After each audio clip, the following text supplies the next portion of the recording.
الحمدللہ رب العالمین والصلاة والسلام علی سید الانبیاء والمرسلین اما بعد فاعوذ باللہ من الشیطان الرجیم بسم اللہ الرحمن الرحیم ابو حنیفہ عن حماد عن مجاہد انہ صاحب عبداللہ بن عمر من مکہ الى المدینہ فصلی ابن عمر علی راحلته قبل المدینہ یومی ماء الى المکتوبۃ والوتر فانہ کان ینزل لہما اندابت۔ حضرت مجاہد کہتے ہیں کہ میں مکہ سے مدینہ لوٹتے وقت حضرت عبداللہ بن عمر کا رفیق تھا، ساتھی تھا، رفیق سفر تھا۔ پس آپ نے اپنی سواری پر مدینے کی طرف رخ کی حالت میں نماز ادا کی، اونٹ پر رکوع اور سجود کے لیے۔ آپ اشارے کرتے جاتے تھے مگر فرض اور وتر سواری سے اتر کر پڑھتے تھے۔ مجاہد کہتے ہیں کہ میں نے آپ سے سواری پر نماز پڑھنے کے بارے میں پوچھا، جبکہ سوار کا منہ اور رخ مدینے کی طرف ہے، یعنی کہ قبلہ رخ نہیں ہے، تو آپ نے کہا کہ رسول اللہ نفل نماز ادا فرمایا کرتے تھے اپنی سواری پر، خواہ کدھر بھی رخ ہو، رکوع اور سجود اشارے سے کرتے تھے۔ تو نفل پڑھ سکتے ہیں لیکن فرائض کے لیے نیچے اترنا ضروری ہے۔ آگے باب الوتری۔ حضرت عبداللہ ابن عمر کہتے ہیں کہ رسول نے فرمایا کہ اللہ تعالیٰ نے تمہارے لیے ایک نماز فرض نمازوں پر زائد کی ہے اور وہ وتر ہے۔ ایک روایت میں ہے کہ اللہ تعالیٰ نے فرض کی نماز تم پر اور تمہارے لیے وتر زائد کیے، اور ایک روایت میں ہے کہ اللہ تعالیٰ نے تمہارے لیے نماز زیادہ کی اور وہ وتر ہے، بس اس کی حفاظت کرو۔ یعنی کہ آگے حضرت عاصم بن دمرہ کہتے ہیں کہ میں نے حضرت علی رضی اللہ عنہ سے پوچھا وتر کے بارے میں کہ کیا وہ حق ہیں، یعنی کہ فرض و واجب ہیں۔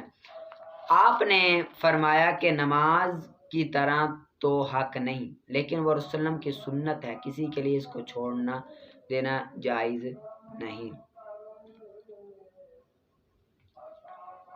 وجوب سنت نبوی ہیں، فرض نہیں ہے لیکن وجوب سنت نبوی واجب ہیں، ٹھیک ہے۔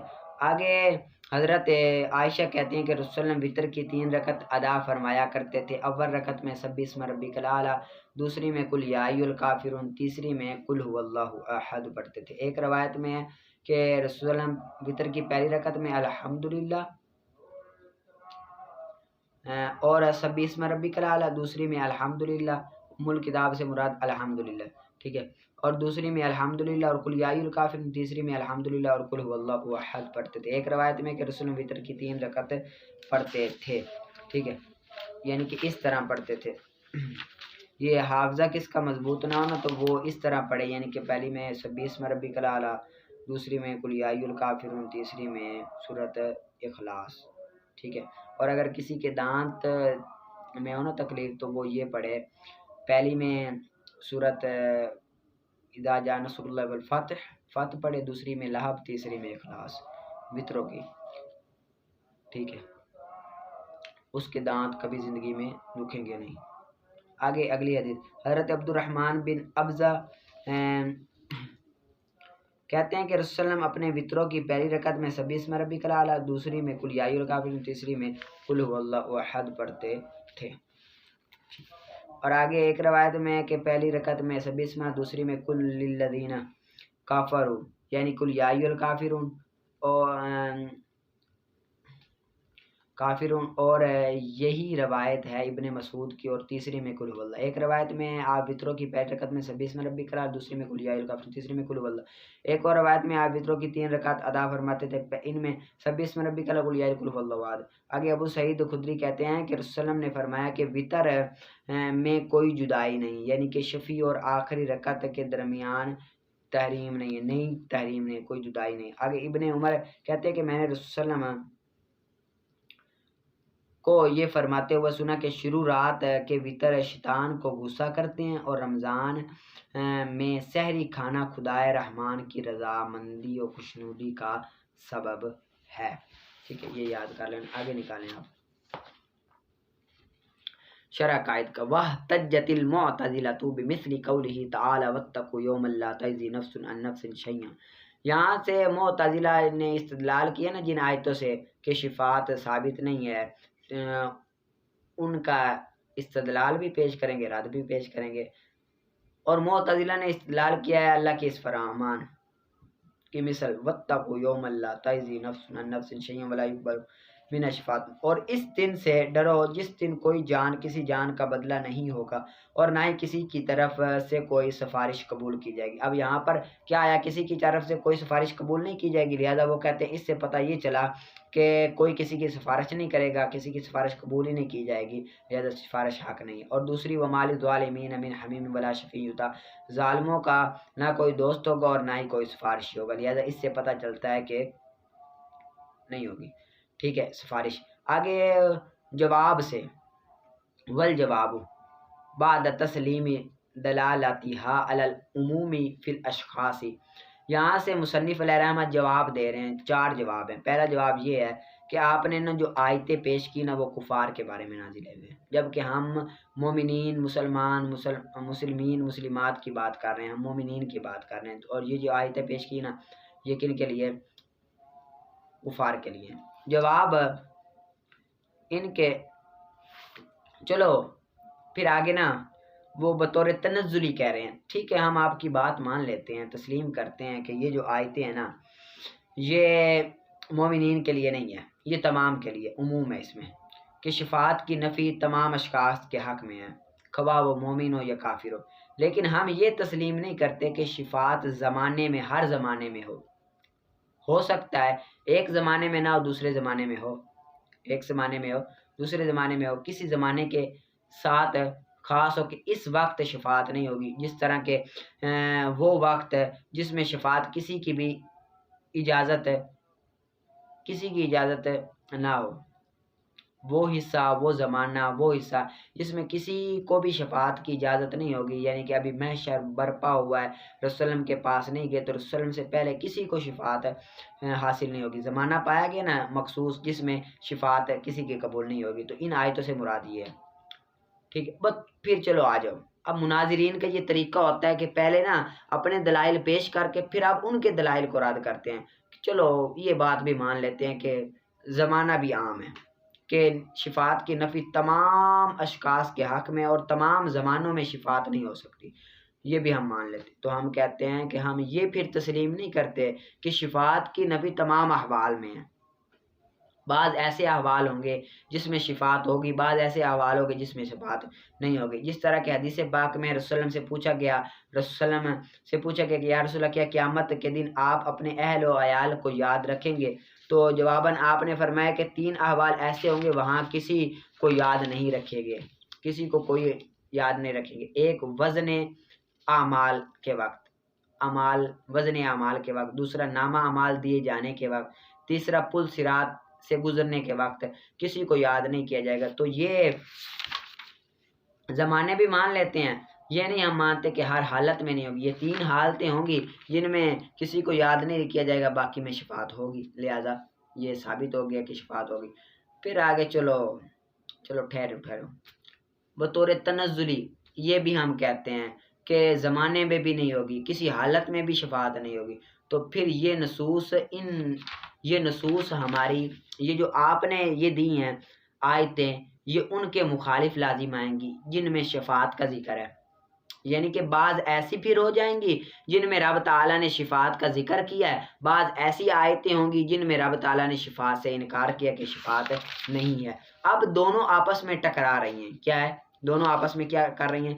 ٹکرا رہی ہیں، تو ہم اب تطبیق دیں گے، تطبیق کی صورت نکالیں گے، تو تطبیق کی صورت یہ نکلے گی کہ جو آیتیں اس بارے میں نازل ہوئی ہیں کہ شفاعت کسی کے لیے نہیں ہے، وہ ہم کفار پر اس کو معین کریں گے کہ یہ کفار کے حق میں نازل ہوئی ہیں، اور جن آیتوں میں یہ ذکر ہے کہ شفاعت ہوگی، جن حدیثوں میں یہ ذکر ہے کہ شفاعت ہوگی، ان کو مومنین کے حق میں ہم ذکر کریں گے کہ یہ مومنین کے حق میں ہے، وہ کیا ہے؟ کفار کے حق میں۔ ترجمہ کرتے ہیں والجواب، اور جواب ان آیتوں کی دلالت تسلیم کر لینے کے بعد عموم اشخاص یعنی کہ تمام میں ہے، ہم چلو کر لیتے ہیں، پھر ہم کہتے ہیں کہ زمانے میں ہوگی، ہم یہ نہیں تسلیم کرتے کہ زمانے میں ہو، جس طرح کہ کوئی ایسا زمانہ ہے جس میں نہیں ہوگی، ٹھیک ہے، چلو زمانے میں بھی کر لیتے ہیں، ٹھیک ہے، زمانے میں بھی آپ کی بات مانتے نہیں کرتے ہیں، احوال میں پھر ہم تسلیم نہیں کرتے، احوال یہ ہوں گے، چلو احوال میں بھی کر لیتے ہیں، تو پھر یہ آ جائیں کہ ان کی تخصیص کفار کے ساتھ کرنا واجب ہے، ان کی تخصیص ان کو خاص کریں گے کفار کے ساتھ۔ جملہ دلائل کے درمیان جمع کرتے ہو، یعنی کہ تمام کے تمام جب ہم دلائل جمع کریں گے تو ان کو کن کے ساتھ خاص کر دیں گے؟ کفار کے ساتھ، اور باقی کو مومنین کے ساتھ کیا کریں گے؟ خاص کر دیں گے۔ ٹھیک ہے، اس کو یاد کر لینا۔ آگے نکالیں آپ اصول الشاشی کا۔ اصول الشاشی کا آگے ہے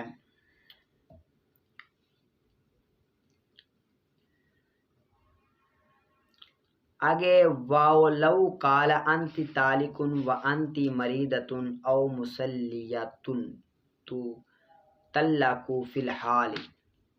اب یہاں سے یہ بیان کر رہے ہیں کہ ایسی جگہ ہوگی جہاں پر واو کو عاطفہ مراد لیں تو خرابی لازم آتی ہے، حال مراد لیں تو پھر ٹھیک ہے۔ ان کی مثال یہ دے رہے ہیں، جس طرح کہ یہ مثال دی انت طالق وانت مریضۃ او مسلیۃ۔ اس میں نا اصل میں نا یہ دو جملے ہیں۔ ایک جملہ تو یہ ہے کہ انت طالق وانت مریضۃ، ایک جملہ یہ ہے، اور دوسرا یہ ہے کہ انت طالق وانت مسلیۃ۔ یہ دو جملے ہیں۔ ان دونوں صورتوں میں طلاق فوراً واقع ہو جائے گی۔ کیا ہوگی؟ طلاق فوراً واقع ہوگی۔ فوراً واقع ہونے کی وجہ یہ ہے کہ یہ جو واو ہے نا، یہ حال بننے کی صلاحیت رکھتی ہے۔ واو حال بننے کی صلاحیت رکھتی ہے، لیکن کلام کا جو ظاہر ہے وہ اس بات کی تائید نہیں کرتا، یعنی کہ اس بات کی اجازت نہیں دیتا کہ واو حالیہ ہو، بلکہ کلام کا ظاہر تقاضا کرتا ہے کہ واو حالیہ ہو۔ واو کیا ہو؟ حالیہ ہو۔ ٹھیک ہے، اس کے دو فائدے پہلے آپ پڑھیں۔ ایک فائدہ یہ ہے کہ دونوں جملہ اسمیہ ہو، دونوں جملہ اسمیہ ہو، اور جملہ اسمیہ کا عطف جملہ اسمیہ پر اولا ہے، لہذا اسی مناسبت کی وجہ سے واو عاطفہ ہونی چاہیے۔ کیا ہونی چاہیے؟ اب یہ دیکھو، انت طالق و انت مریضۃ، دونوں کیا ہیں؟ جملہ اسمیہ ہیں، تو دونوں جملہ اسمیہ ہونے کی وجہ سے جملہ اسمیہ کا جملہ اسمیہ پر عطف ڈالنا اولا، لہذا یہ عاطفہ ہونی چاہیے۔ دوسری وجہ یہ ہے کہ واو حالیہ بنائے تو اس صورت میں طلاق معلق ہو جائے گی حالت مرض میں اور حالت نماز میں، اور یہ دو حالت نرمی اور رحم کی ہوتی ہیں، یعنی کہ اگر اس کو ہم واو حالیہ بنائیں تو طلاق معلق ہو جائے گی کس پر؟ نرمی اور نماز میں اور مرض میں، حالت مرض اور نماز میں۔ اور جب بندہ مریض ہوتا ہے یا نماز کی حالت میں ہوتا ہے تو اس وقت تو بندہ نرم دل ہوتا ہے، رحم ہوتا ہے، اور عام طور پر جو طلاق والی حالت ہوتی ہے نا، وہ غصے کی حالت ہوتی ہے، غصے میں دی جاتی ہے، غصے کے علاوہ طلاق نہیں دی جاتی، لہذا واو حالیہ نہیں ہے بلکہ کیا؟ واو عاطفہ ہونی چاہیے۔ ہاں اگر واو حالیہ بنانے کی نیت کر لیں آپ تو حالیہ بنا سکتے ہیں کہ وہ اپنی بیوی سے اتنا تنگ آ گیا ہے کہ وہ بیمار رہتی ہے اور ہر ٹائم مسلح پر چڑھی رہتی ہے، تو اب طلاق کو معلق کرنا صحیح ہے، ورنہ معلق کرنا صحیح نہیں ہے، ورنہ معلق کرنا کیا ہے؟ صحیح نہیں ہے۔ اور اگر کسی نے کہا اپنی بیوی کو انت طالق و انت مریضۃ یا مسلیۃ کہا تو فی الحال طلاق واقع ہو جائے گی، اور اگر طلاق کی نیت کی تو اس کی نیت فیما بینہ و بین اللہ تعالی صحیح ہوگی، کیونکہ لفظ اگرچہ معنی حال کا احتمال رکھتے ہیں مگر ظاہر اس کے خلاف ہے۔ جب خلاف ظاہر اس کے ارادے سے معید ہو گیا تو طلاق دیانتاً ثابت ہو جائے گی، لہذا طلاق ثابت ہو جائے گی اگرچہ وہ نیت کر لیتا ہے، کیونکہ حالت والی طلاق، کیونکہ مریض کی حالت میں طلاق دی نہیں جاتی، وہ نرمی کی حالت ہوتی ہے، اسی وجہ سے طلاق ہو جائے گی۔ وَلَوْ قَالَ خُذْ هَٰذِهِ الْأَلْفُ مُدَارَبَةٌ۔ اب آگے ایک اور مثال دے رہے ہیں۔ آگے مثال یہ ہے کہ اگر کسی شخص نے کہا کہ تو 1000 روپے لے مداربت کے طور پر، کیا کر؟ خُذْ هَٰذِهِ الْأَلْفَ مُدَارَبَةً، 1000 روپے لے مداربت کے طور پر، وَعَمَلْ بِهَا فِي الْبَذِّ، اور تو کاروبار کر اس کے ساتھ کپڑے کا۔ اب ان کے درمیان واو کون سی آ گئی؟ واو ہے جو یہ عاطفہ حال نہیں بن سکتی۔ کیا؟ عاطفہ حال نہیں بن سکتی۔ عاطفہ حال کیوں نہیں بن سکتی؟ اس لیے کہ ذوالحال کا حال کے ساتھ اقتران ہوتا ہے، ملا ہوا ہوتا ہے، یعنی کہ دونوں کا زمانہ ایک ہوتا ہے۔ اب یہاں پر زمانہ دو پایا گیا ہے کہ پہلے وہ پیسے لینے والا پایا گیا، بعد میں کیا؟ وہ کپڑے کا کاروبار نہیں کرے گا، تو زمانے دو پائے گئے، حالانکہ حال اور ذوالحال میں زمانہ کیا ہوتا ہے؟ ایک ہوتا ہے، اسی وجہ سے یہاں پر واو عاطفہ ثابت ہوتی ہے، واو حال ثابت نہیں ہوتی۔ واو عاطفہ ثابت کرنے کے بعد یہ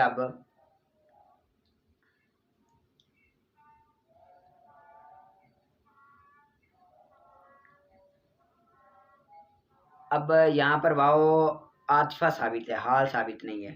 کیونکہ واو پہلا یہاں پر دو جملے ہیں نا، خذ هذه الالفا مضاربتن وعمل بها فی البذ. خذ هذه الالفا مضاربتن ایک جملہ، وعلم بها فی البذ دوسرا جملہ. اب جو حال ذو الحال ہوتا ہے نا وہ فوراً ہی واقع ہوتا ہے، اس میں مؤخر اور مقدم نہیں ہوتا. یہاں پر تو مقدم اور مؤخر ہے کہ تو پہلے وہ پیسے پکڑے گا، بعد میں وہ کپڑا خریدے گا نا، کپڑا یا کوئی کاروبار کرے گا، کپڑا کرے گا. تو اب اس میں مقدم اور مؤخر پایا گیا، حالانکہ حال میں تو ایک زمانہ ہوتا ہے. تو اس سے پتہ چلا کہ یہ حال کیا ہے، عاطفہ ہے، اور یہ دونوں علیحدہ علیحدہ جملے ہیں کہ پہلے وہ کیا کرے گا، 1000 روپے لے گا مطاربت کے طور پر، اور آگے پھر وہ کام کرے گا. ٹھیک ہے. مگر دوسرا جملہ اگر کاروبار کپڑے کی طرف مجبور کریں تو نہیں کر سکتے کہ بھئی فوراً ہی وہ کریں. اگر ہم حال بنائیں تو پھر اس طرح کریں گے نا، حال میں تو ایک ہی وقت کا تقاضا کرتا ہے کہ فوراً ہی کرے، کیونکہ فوراً تو ہو ہی نہیں سکتا، کیونکہ پہلا جملے میں مطلق بات کی گئی ہے اور دوسرے میں کہا گیا ہے کہ کیا کر، کپڑے خرید. اب پہلے وہ پیسے پکڑے گا، بعد میں ہی کپڑے گرے، اسی وجہ سے یہ نہیں ہو سکتا. ٹھیک ہے. اور اگر کسی نے کہا کہ یہ 1000 روپے مداربت پر کام کرنے کے لیے لے اور ان کے ذریعے کپڑے کا کام کر، تو مداربت کا عمل کپڑے کے ساتھ مقید نہ ہوگا بلکہ مداربت عام ہوگی، اس لیے کہ کپڑے کا کام 1000 روپے بطور مداربت لینے کے لیے حال بننے کی صلاحیت ہی نہیں رکھتا، لہٰذا اول کلام اس کے ساتھ مقید نہ ہوگا بلکہ یہ علیحدہ علیحدہ جملے ہو گئے. وعلی ھذا قال ابو حنیفہ اذا قالت لزوجها طلقی. اب یہاں پر فرماتے ہیں کہ جب کسی عورت نے شوہر سے کہا کہ تو مجھے طلاق دے اور تیرے لیے 1000 ہیں، اس صورت میں طلاق واقع ہو جائے گی، اور شوہر کے دینے پر مگر شوہر کے دینے پر طلاق واقع ہو جائے گی، مگر عورت پر 1000 روپے واجب نہیں ہوں گے، عورت پر 1000 روپے وارد نہیں ہوگے. کیوں وارد نہیں ہوگے؟ اس کی وجہ یہ ہے کہ ان دو جملوں کے مابین یہ واو عاطفہ ہے، حالیہ نہیں بنا سکتے، حالیہ نہیں بنا سکتے. کیوں حالیہ نہیں بنا سکتے؟ حالیہ بنائے تو وہ شرط کے معنی کا فائدہ دیتی ہے. کیا دیتی ہے؟ شرط کے معنی. تو واو کے مابعد شرط ہوگا، تو اس صورت میں 1000 روپے طلاق کے عوض بن جائیں گے. 1000 روپے کیا بن جائیں گے بھائی؟ طلاق کے عوض 1000 روپے دے. حالانکہ جب کہ اصل شرع میں طلاق کے عوض کوئی چیز نہیں ہوتی، طلاق بغیر معاوضے کے دی جاتی ہے. خلا ہوتی ہے، طلاق تو بغیر معاوضے کے دی جاتی ہے. اس سے پتہ چلا کہ یہ دو علیحدہ علیحدہ جملے ہیں. جملہ اول کے اعتبار سے طلاق ہوئی، اور دوسرا جملہ چونکہ طلاق اس کے عوض ہوتی نہیں ہے تو وہ لغو چلا جائے گا، ثانی لغو چلا جائے گا. ٹھیک ہے. اور اسی اصول پر امام اعظم ابو حنیفہ نے کہا کہ جب کسی عورت نے اپنے شوہر سے کہا کہ تو مجھے طلاق دے اور تیرے لیے 1000 ہے، پس شوہر نے اس کو طلاق دی، تو شوہر کے لیے عورت پر کچھ واجب نہیں ہوگا، کیونکہ عورت کا قول والا کا الف عورت پر واجب الف کے حال ہونے کا فائدہ نہیں دیتا، اور عورت کا قول طلقنی بذات مفید ہے، بذات مفید ہے. ٹھیک ہے. لہذا بدلیل اس پر عمل ترک نہیں کیا جائے گا، نہیں عمل ترک کیا جائے گا اس دلیل کے ساتھ اس پر عمل کرنا.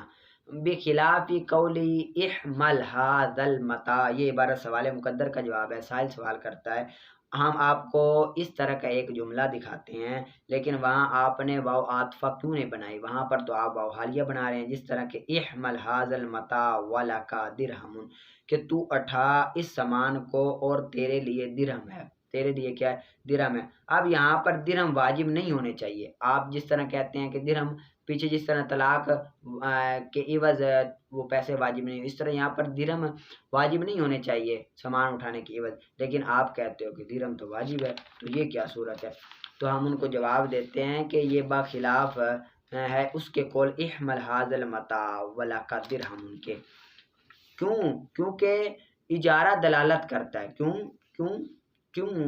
اس لیے کہ اجارہ کی دلالت حقیقتاً لفظ پر